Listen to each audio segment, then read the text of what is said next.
What is up, YouTube? Welcome back to another Invincible Guarding the Globe video. And today we have the Infinity Ray Master Space Racer finally in the game. Sorry that this video is coming out the last day, but it has been a busy weekend as we got our Easter extended, as well as just, the Easter event was absolutely awesome. The payout value was crazy. So, he had an awesome event as well. Just happened to coincide alongside another good event. But not to diminish that this character is very, very good, and I am excited to go over him today. So, the op, what to run. I just run my best. You guys can feel free to run whatever. Just make sure to put Golden Apple if you have it on a character. I have mine on Agent Spider.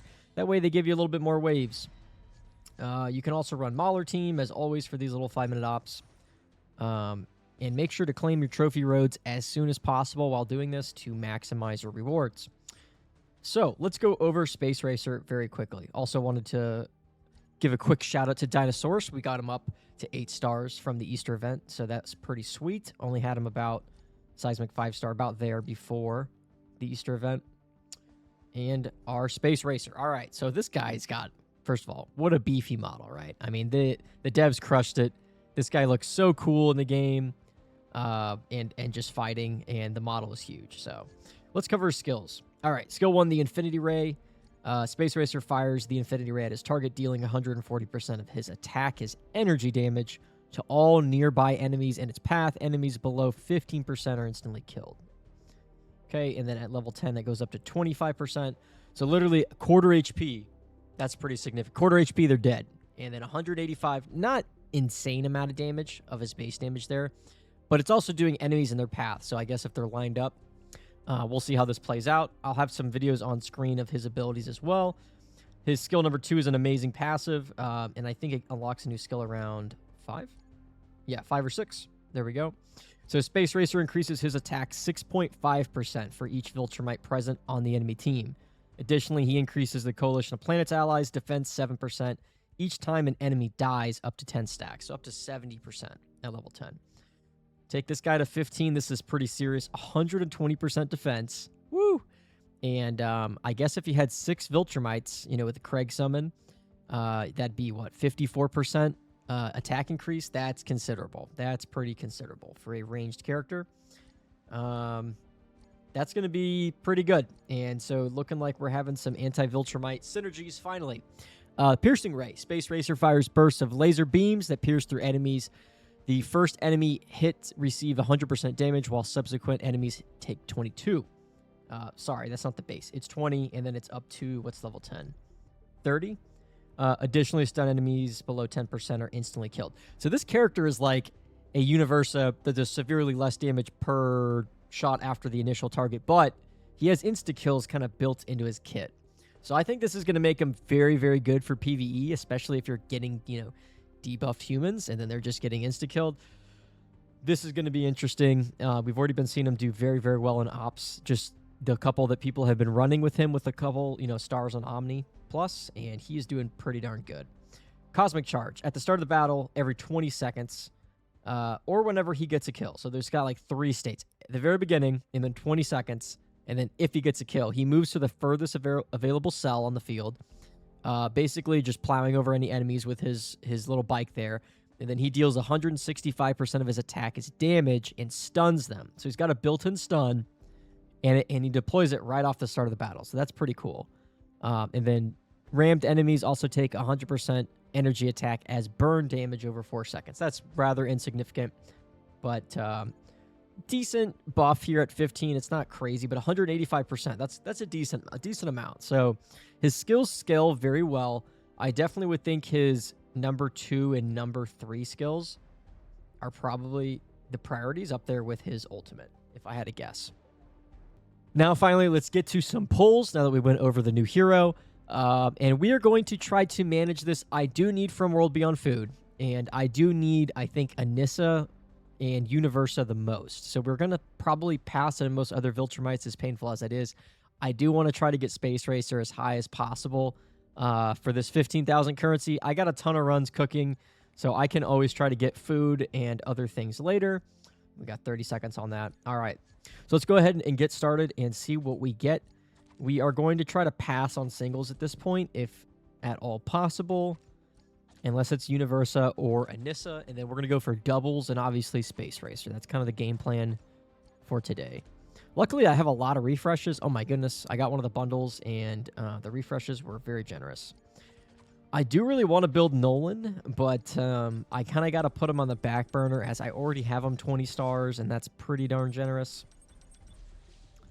Starting off with a Universa, I'm not going to complain. I'm very, very close to getting my Universa to 100 stars. I'll kind of show you guys where my From World Beyond characters are at. Just got the top 2 to 90. We're working on Conquest, and then Craig, and then like everyone's evened out, and then they're going to 95 or 100. These are my duplicate characters for Ops. They're just going to stay where they're at. I may give Nolan some more stars later. I have a couple of those saved up, but I'm unsure if I want to really go crazy investing in him or just build a third Anissa. I'm unsure, but Nolan is so cool, and I do like him. I think he'll be a really, really good character at like level 2000. I mean, his damage is just outrageous. But we want Space Racer, for sure. Let's use these 300 refreshes, and let's get some Space Racers. Luck has not been in our favor for doubles yet. Universa, we will take her all day long. Still, I would say one of the best AoE. I would still build Universa. I don't think, until we have some teams built, I would not completely abandon building her because there's a new AoE. I know that people were really excited for a replacement, like Area of Attack, you know, character to come along and replace her, but unsure still if he's going to be the person to fulfill that. But we shall see. It looks like he's doing pretty good. There's our first Space Racer. Let's go. So this is our first Epic Plus star once we get him. Very exciting. Got to start somewhere here. It's going to be a long run. And it is so much nicer now that they have the, what they call Hero Optimization Pass or something, where if you're leveling him, you kind of get some kickback rewards, which is rather nice because building these new characters up before just didn't have an incentive.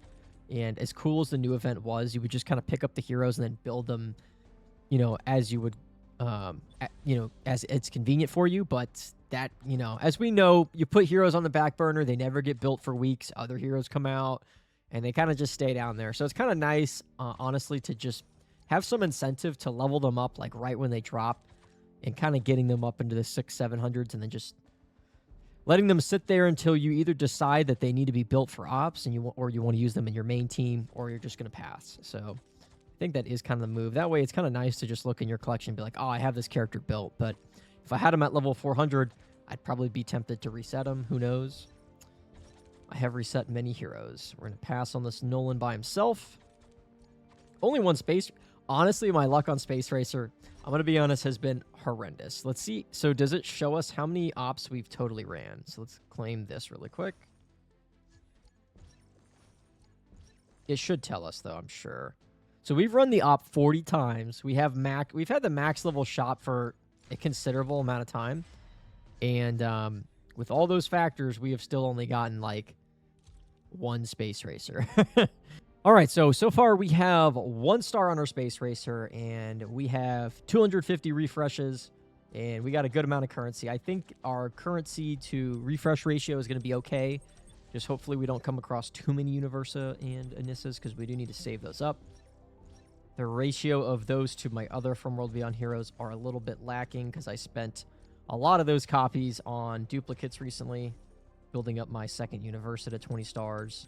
And I got my Anissa to 30, my second Anissa, so this has been a quest, and 100 stars should have been achievable a while ago, but I have pushed off to get my ops set up a certain way for a while, so it has been quite frustrating to reach that, but we are so close. 2 Space Racers back to back. Whew. Crazy. Cannot complain with that luck. All right. The game is blessing us now. 3 Space Racers. Woo! Let's go. We cannot complain. We are getting Space Racers like crazy. All right. So, yeah, like I said, I usually will try to go for strictly the new hero, let's say, for the new, you know, the first 20% of my currency. So, I think we're about, you know, not even 10% in.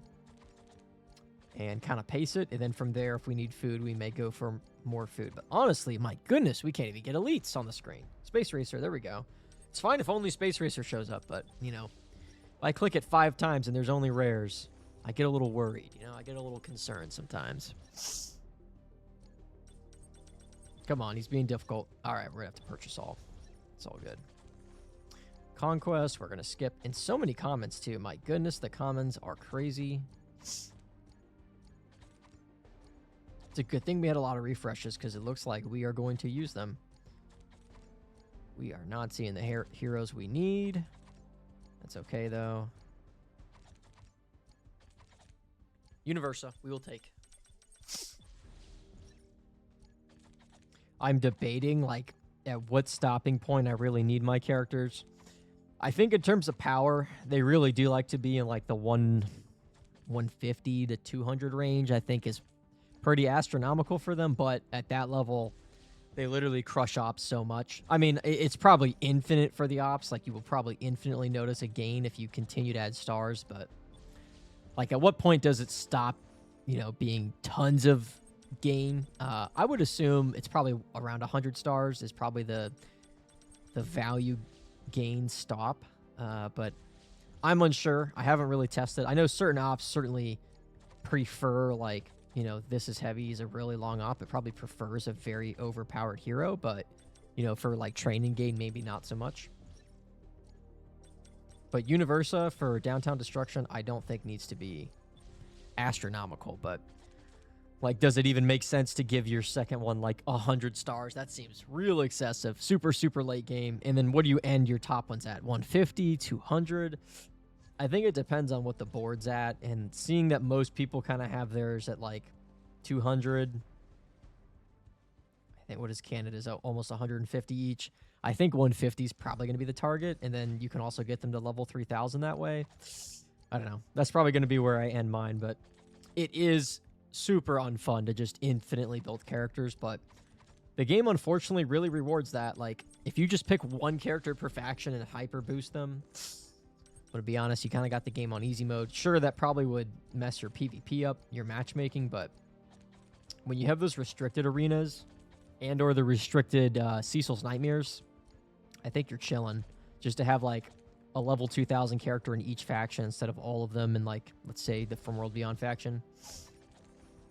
Back-to-back doubles, we will take those. Some food. Food is good. Food is needed. Ooh, double Nolan. We will absolutely grab that. And I feel like we're being more efficient with our currency if we are spending it primarily on doubles.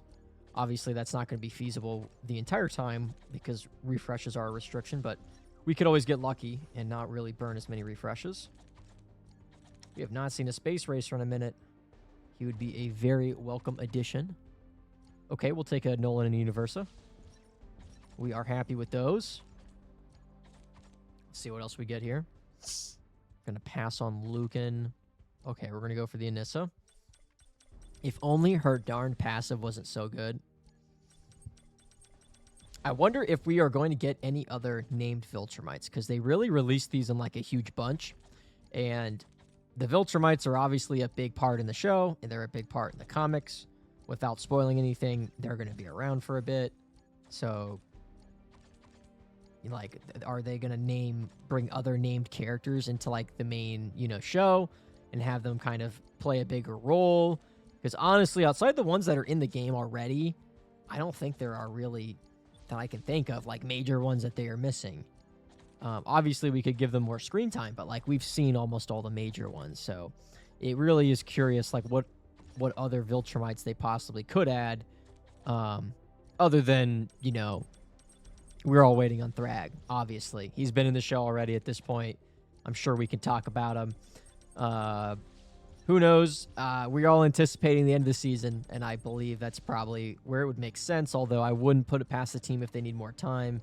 Maybe wait a few weeks or months after the season as well. But I think it would make sense for it to drop at the end, and they probably have planned this, so I think that would be the most hype way to do it. But also, between Space Racer, which I'm going pretty crazy on already, Tech Jacket I'm going to go pretty heavily on. I know people are excited about Thaddeus, and I would go crazy on him if he's really good, but I'd be more inclined to do Thrag. That's like 3 or 4 characters, you know, mostly Coalition characters that, whew, that is going to be an expensive, for us paid players, an expensive next, like, 2 months, but I don't know how much I'm going to, min-max the events. I probably won't go as crazy with them. I was really stoked for Space Racer. I knew he was going to be a cool character, and I was like, hey, if he has anti-Viltrum, synergy, I'm going all in. So I think I'm going to probably not regret this choice, as the Viltrumites are definitely the meta.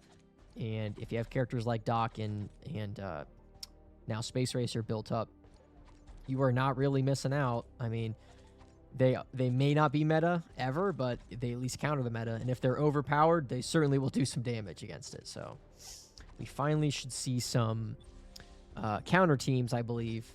Some counters. Whoa, what a triple is that? An anti-Viltrum team at some point, very, very shortly, I would imagine. But the pieces are coming together that would be required for such a team. And they are certainly coming out in the show, which makes sense thematically. I mean, they're going off to fight a war against the Viltrumites. Surely we're going to have some characters and or items that can hold up against them, and we're going to get them in the game. So it's finally, the tide is finally swinging our way as the players. Man, we are getting a lot of universes and Anisses. I mean, I can't complain, and hopefully this fixes the problem that I had where I was like 10 or 20 elite plus copies behind my other characters. And that kind of goes to the note of trying to level them evenly. It is super painful. Obviously, I would just prefer to skyrocket one of my characters and just get them finished. But in terms of the power scaling, it makes sense to level them all about the same. So like no more than 5 or 10 stars at a time, with levels no more than like 200 levels a time. And that way you don't super inflate characters. And characters like Conquest, like honestly, even less than that, because his power scaling is ridiculous. Doing pretty good on Space Racers. I can't complain. We're going to see where we're at here shortly. I think I'll grab one more after we break 100 refreshes, and then we'll go check in and see what our hero is looking like. There we go. Right at 100, that works. I want to say we're probably maybe Epic 4 stars, Epic 3 stars. Let's just purchase all. Cool. Ooh, and a double. Krieg and a Nissa. All right, give me one moment. We'll be right back. All right, so we already have 5 stars on him, I guess. We are doing pretty good. So let's go ahead and finish this out. Woo, we got a triple. That's some heat. Let's also mind that 3-minute refresh, because I'm sure we have all lost 1 or 2 heroes to the glorious automatic hourly refresh. Ooh, another Space Racer. Let's go. Okay, he was awful. The rates were horrendous for me in the beginning, but man, they are making up for it. They just are like, you know what? We know this guy's going all in. Let's wait to really give him the good stuff till he's like, halfway through the event. I see you, game. I see you, game. Making us invest all in just to get a few copies, but it knows for paying players. Inevitably, we will probably get the copies, so it doesn't really matter. I have learned from playing so many of these events, it has more to do with how many refreshes you hit it with. There is really no consistency or bad events. It's just throw 300-400 refreshes, you'll get the heroes you want. You just need a little bit of discipline to not grab other ones and waste your currency, and inevitably you will probably get the character you're looking for. But it's so difficult in those events that are so saturated with character pools. I mean, I don't blame you guys. It's difficult. All right, we got a few refreshes left. I'm going to go down to about 50 refreshes, maybe 40, and call it a day. I do want to save some for a rainy day here. Be doing my own polls after stream, but I kind of just like doing a little bit here on the videos. I don't want the videos to be much longer than about 30 minutes. That way I have a little bit more of a manageable time editing them for you guys and putting in all the effort that they require. Space Racer, let's go. Also, on live streaming, a couple people did vote that they do want that, so I think I will give it a shot a few times for you guys and see how the first few streams go. Give me a few days to get my Twitch up and running this week, and I will have it linked down below in probably one of the following videos, so look forward to that. But definitely by the time one of the new character releases come out, for sure at that point, I will have it up, and we will do a live stream for the new character release, the very, very next one. I think we're just going to call it there with the hourly refresh kicking in and our 50 refreshes left. I got a lot of events to, event tickets to run here. I got 80, so I got a few hours to just sit here and click the button.